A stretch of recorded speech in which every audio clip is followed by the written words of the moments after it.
You want to know how I found out my wife was a cheating wife? Not through lipstick on the collar, not from some guilty late-night confession. No, my dear friend, it was because of the neighborhood Facebook group. Yeah, the same group where people complain about kids selling lemonade without permits and someone stealing garden gnomes. That's where I first spotted the photo. My wife, in yoga pants, laughing way too hard at a joke made by our local gym trainer. And the comments? Such a cute couple. All love birds. Except, wait a second, she's supposed to be married to me. Now, a normal man might storm into the gym, confront the trainer, demand answers. But not me. I decided to go full CIA, full conspiracy theorist mode. I bought a corkboard, red string, sticky notes, the whole 9 yards. If my marriage was going down, I was going to document it like Watergate. I wasn't just a husband anymore. I was an investigator uncovering the grand betrayal of the century. Cheating in suburbia wasn't just a scandal, it was an epidemic. And my wife was ground zero. The signs had been there for months, but hindsight is 20/20. She started going to the gym 4 times a week, when before she'd only gone when Planet Fitness was giving out free pizza. Suddenly she cared about protein shakes, about squats, about macros. Meanwhile, our family dinners turned into silent standoffs, me eating microwaved lasagna while she texted under the table, probably to her 6-pack sporting sidekick, and I, like the great American fool, pretended not to notice. That's the toxic love part, you know?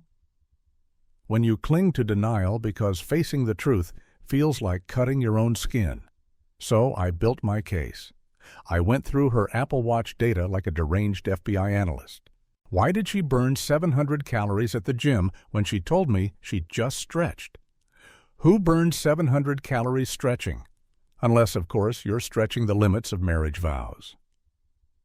Infidelity has many forms, but this was the sweaty, cologne-soaked kind.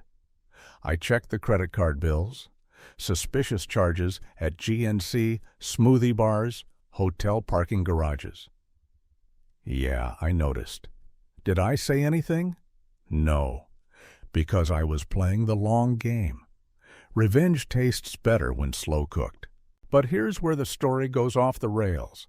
Because I didn't just want to catch her cheating, I wanted to know why. What if it wasn't just lust? What if it was bigger? A conspiracy. You think I'm crazy? Listen, the trainer wasn't just a trainer. He was part of a secret cabal of fitness instructors whose mission was to infiltrate suburban families, seduce bored housewives, and destabilize communities one bicep curl at a time. You think CrossFit is about fitness? No, it's about betrayal. Betrayal wrapped in protein powder and Lululemon. I knew I couldn't confront her yet. I had to act normal. So I played the perfect husband. I grilled burgers at the family barbecue. I cracked dad jokes. I even complimented her new leggings, which, by the way, I'm convinced were a gift from him. I smiled at neighbors. I waved at the UPS guy. On the surface, everything was fine. But inside, I was spiraling. I imagined entire alternate realities where my wife left me for him, where my kids called him coach instead of dad. My brain became a Netflix series of worst-case scenarios, each one more dramatic than the last. The irony is, everyone else probably saw it before me. That's the American way. The neighbors gossip, the coworkers whisper, but the husband? He's the last to know. And yet, even when I knew, I didn't explode. No, I let her betrayal ferment like some cursed craft beer. I wanted her to beg. I wanted her to look me in the eye one day and confess, only for me to smile, lean back in my chair, and say, I already knew. I always knew. That's the revenge I dreamed of, not yelling, not throwing plates, but calmly revealing the truth like some twisted talk show host. And you know what's sick? A part of me still loved her. That's the trap of toxic love. You can watch someone burn your house down and still hand them the matches.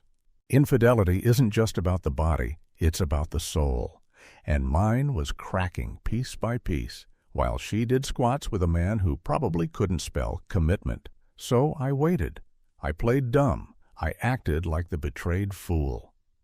Meanwhile, my corkboard filled up, my theories grew wilder, and my obsession turned me into something else entirely.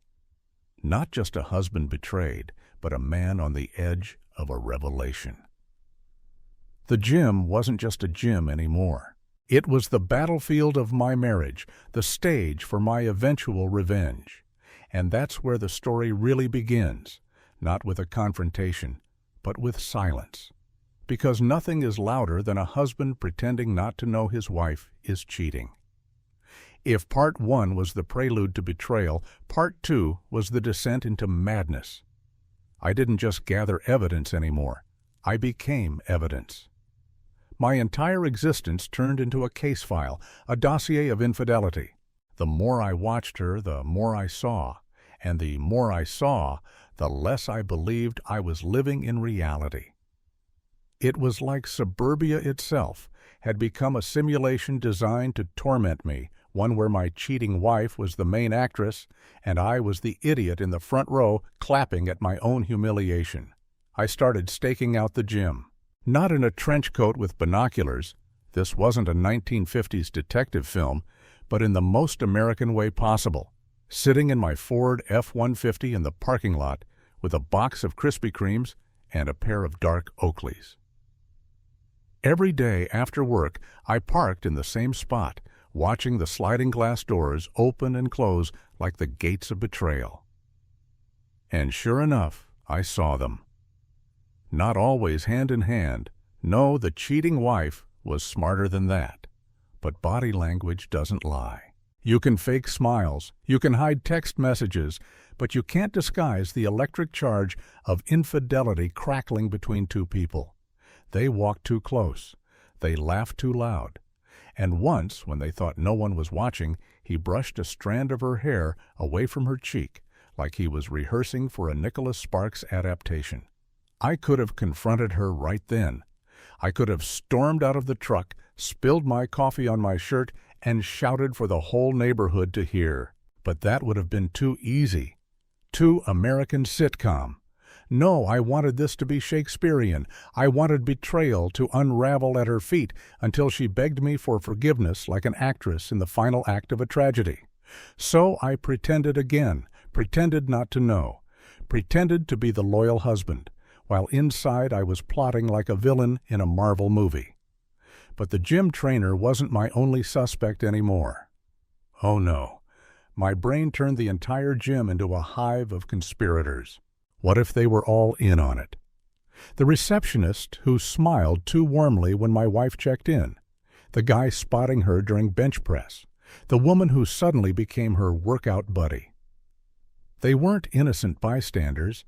They were agents in a coordinated mission to dismantle my family. It wasn't cheating anymore. It was organized betrayal. The whole place smelled not of disinfectant and sweat, but of toxic love and treachery. I started to collect artifacts, receipts, screenshots, even strands of hair from the passenger seat of her car. A rational man would have called a lawyer, but I was no longer rational. I was an archivist of betrayal, building my museum of infidelity in the basement. Each item pinned to my corkboard like trophies from the battlefield. A bottle of protein water I knew she never drank at home. A hotel receipt for 2 hidden in her purse. Even her perfume began to betray her. It smelled not of flowers, but of lies. And still, I didn't confront her. That's the part no one gets. Why didn't I? Because I wanted her to come to me. I wanted the guilt to boil inside her until it spilled over like overcooked mac and cheese. In America, we love the redemption arc, right?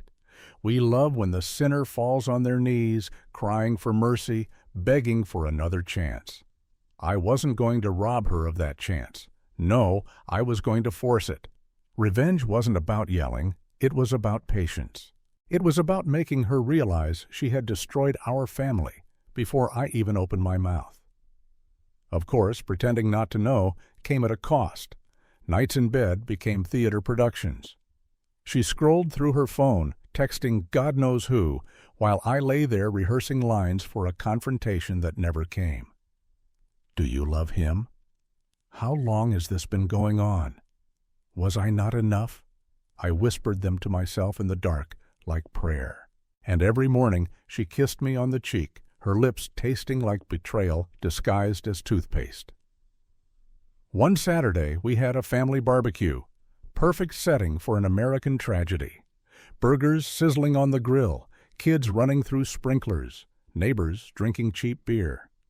And there she was, my wife, smiling, laughing, playing the role of perfect suburban mom. But I knew. I watched her pour ketchup on a hot dog and imagined the trainer's hand guiding hers. That's how deep the paranoia went.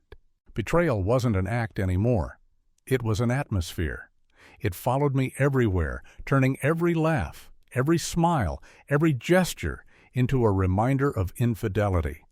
People think paranoia is ugly, but let me tell you, it's intoxicating. It makes you feel alive, sharp, alert.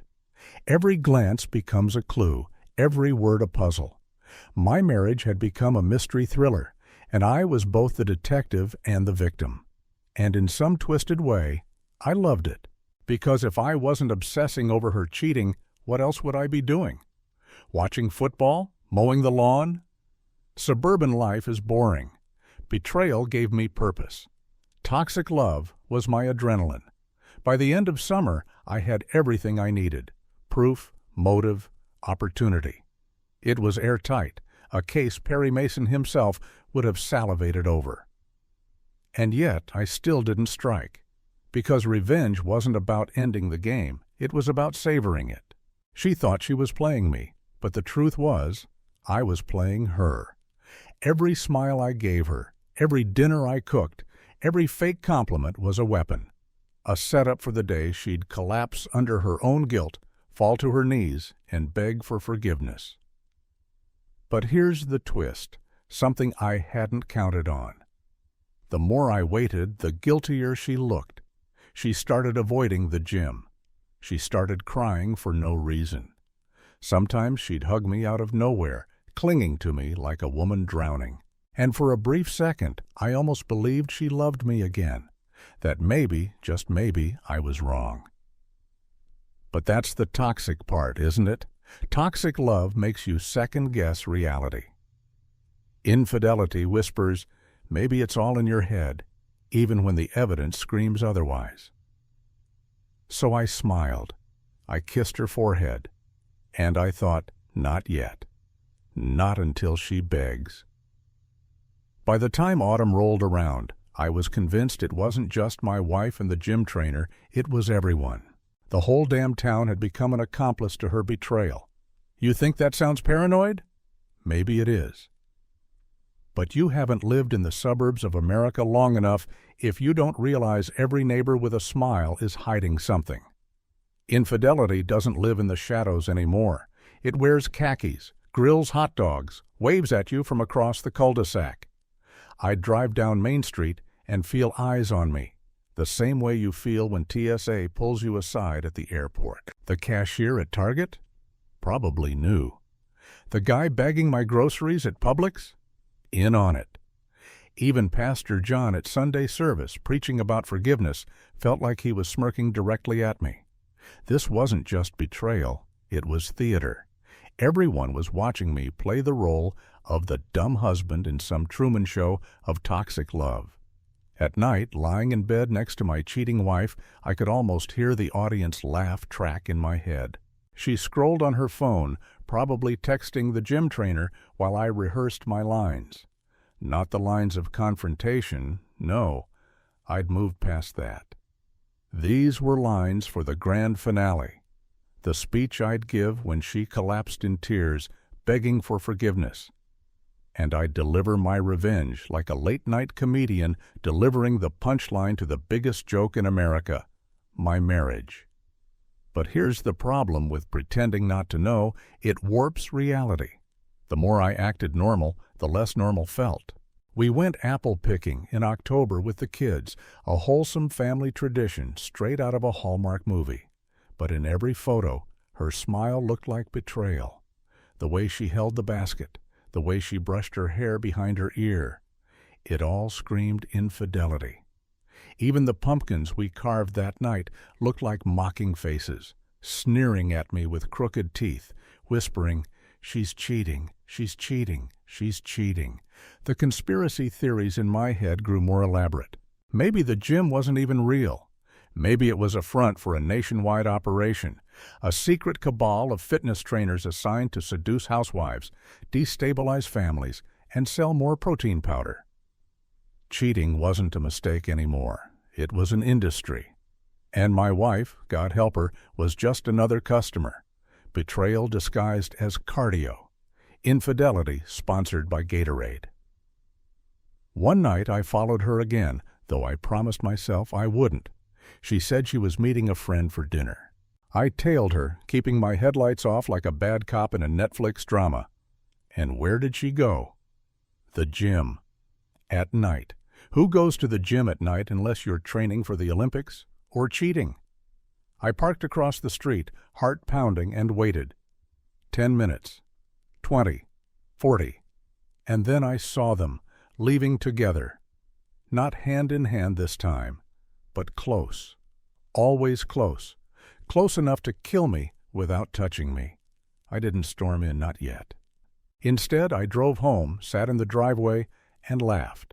Laughed like a lunatic, the kind of laugh you hear in horror films when someone finally snaps. Because the truth was, I loved the performance, loved the tension, loved the waiting. Revenge wasn't about ending the betrayal. It was about marinating in it, letting it season your soul until you could taste nothing else. Toxic love was addictive, like bad whiskey you can't stop drinking even though you know it's killing you. The neighbors must have noticed. The way I'd wave too enthusiastically at them. The way I'd grill steaks with a smile so wide it looked like my face might crack. But in suburbia, no one asks questions. They just sip their Bud Light, talk about football, and secretly wonder if you're going to snap and end up on Dateline. Maybe they were right to wonder, because every day the line between parody and reality blurred. I'd wake up, make coffee, watch her kiss me goodbye, and wonder, is this my life, or is this a sitcom written by Satan? But the cracks in her mask were starting to show. She got jumpy around her phone. She cried in the shower when she thought I couldn't hear. She hugged me at random, whispering, "I love you," like an addict bargaining with God. It was working. My silence, my performance, my pretending, it was driving her mad. And that's when I realized the most American truth of all. The best revenge isn't catching your cheating wife red-handed. The best revenge is letting her destroy herself from the inside out while you smile and pass the mashed potatoes at dinner. One evening, we hosted friends for a football game. Wings, nachos, the whole setup. She sat beside me on the couch, holding my hand like we were the picture of family loyalty.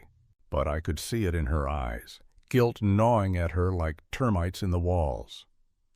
When our team scored, the whole room cheered, and she leaned over to kiss me on the cheek. To everyone else, it looked normal. But to me, it was her confession. That kiss tasted like betrayal, like desperation, like an apology wrapped in infidelity. And I thought, this is it. The collapse is coming. She'll break soon. She'll confess. She'll beg. She'll drop to her knees, and that's when I'll deliver the line I've been saving for months. I knew all along. Revenge served cold with extra ranch on the side. But I didn't say it. Not yet. Because the show wasn't over. The audience was still watching. And in America, you never cut to the credits before the final act. It all came crashing down on a Tuesday night. Funny, isn't it? How betrayals don't climax on anniversaries, holidays, or dramatic thunderstorms. But on a plain Tuesday, when the trash bins are still out by the curb and the neighbor's dog won't shut up. My cheating wife sat across from me at the dinner table, picking at her salad like it was a crime scene. I'd made steak, mashed potatoes, the works, but she barely touched it. And I knew. This was it. The collapse. Her hands shook. Her fork clinked against the plate. She opened her mouth once, twice, like a goldfish gasping for air, but no words came out. I didn't push. I didn't speak. I just chewed, slow and steady, like a man enjoying the last meal before the apocalypse. Revenge wasn't about yelling, it was about patience, and patience was about to pay off. Finally, she broke. Tears rolled down her cheeks, smudging the mascara she swore she wasn't wearing. "I need to tell you something," she whispered, her voice trembling. I kept my eyes on my plate, slicing through the steak as if I were dissecting betrayal itself. She inhaled, exhaled, then said the words I'd been waiting months to hear. I cheated. Time froze. The refrigerator hummed. Somewhere outside, a car alarm went off. And there it was, the truth, naked and ugly, bleeding on the table between us. I looked up, finally, meeting her eyes. And God, she looked broken. My cheating wife wasn't the smug, confident woman from the gym. She was a wreck. Guilt had chewed through her like termites in drywall. This was the begging stage, the American theater of forgiveness. She collapsed to the floor on her knees, clutching at my legs like a character in a soap opera. "I'm sorry, I'm so sorry," she sobbed. "It didn't mean anything. It was a mistake. Please don't leave me. Please don't break up our family."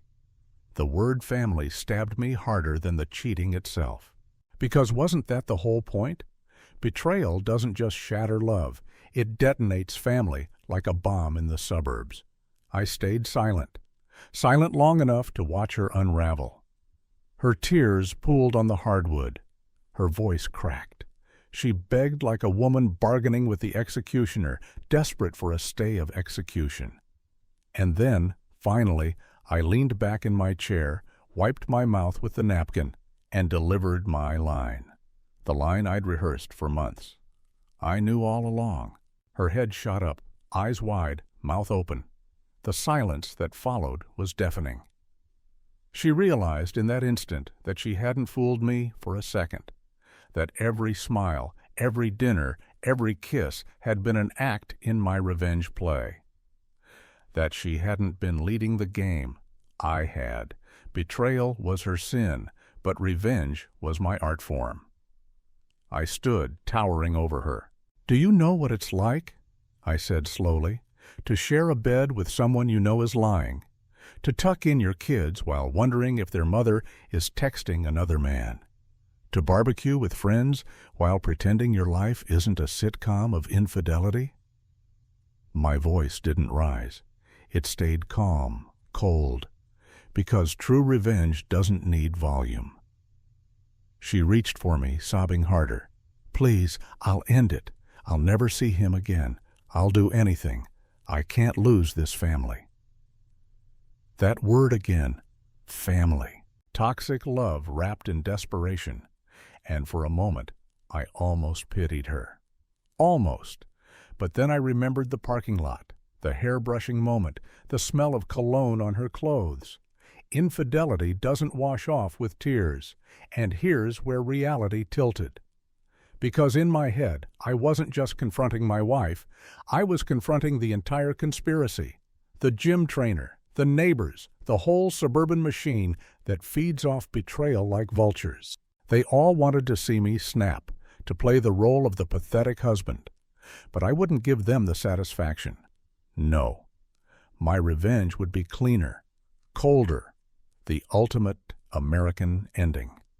I bent down, lifted her chin, and whispered, "You wanted forgiveness. But forgiveness isn't free. You'll live with this. Every day. Every smile I give you, you'll wonder if it's real. Every hug, you'll wonder if I'm holding you or just holding back. That's your punishment. Not divorce. Not screaming. Just me pretending not to know forever." Her face twisted in horror, because she realized what I meant. The marriage wasn't over. Not in the way she thought. It was worse.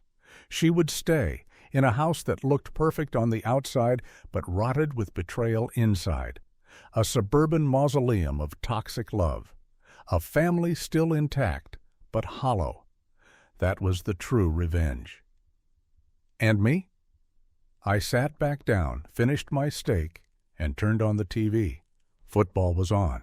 My wife cried beside me, broken, begging, but I didn't move. I cheered when my team scored. I laughed at the commercials. And in that moment, I wasn't the victim anymore. I was the director of the play. The betrayal was hers, but the ending, the final act, was mine. And that's the sickest part, isn't it? In America, we love our tragedies, our redemption arcs, our grand gestures of forgiveness. But sometimes the darkest revenge isn't leaving, it's staying. Staying, smiling, pretending not to know until the day she can't take it anymore, and begs again and again for forgiveness that will never come. That was my victory. My family looked whole. My neighbors still waved. My cheating wife lived under my roof, haunted by her own guilt. And me? I went to bed every night with the quiet satisfaction of a man who had turned betrayal into theater, infidelity into performance art, toxic love into a masterpiece of revenge. And I never once said the words she wanted to hear, because sometimes silence is the loudest no.